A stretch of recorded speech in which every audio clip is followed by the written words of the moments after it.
And of course, the championship ended on Sunday. President of the Jamaica Track and Field Coaches Association and Excelsior head coach David Riley has expressed a different opinion from some experts about the format used for the recently concluded ISA Boys and Girls Championships. A number of analysts commended organisers for the format of the ISA Boys and Girls Championships this year, with some even saying it should remain in place for coming editions.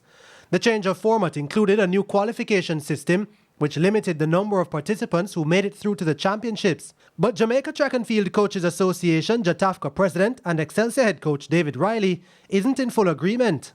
We need not to get carried away with the elitist type of system that we had this year, where only the best of the best of the best could actually get in. And we have to recognize that we have to balance the need to see a final with the long-term desire to develop athletes within the sport. Riley is also cautioning against a schedule of events which makes it more difficult for athletes to double in certain events. When kids are looking for scholarships, nobody wants an athlete who can only run one event and then give them a full scholarship from Jamaica. I mean, you need to be able to have a range. And for people who run the 400, you can either go long or short. In the meantime, the veteran coach also weighed in on the discussion about teams recruiting athletes from overseas territories.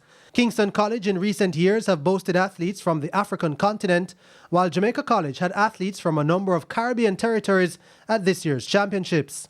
If we are going to say that there needs to be some restrictions on these Caribbean nationals coming into the high school system in Jamaica, we have to be very careful. And I'm not one to support that, because we send off so many athletes to the U.S. on an annual basis on scholarship.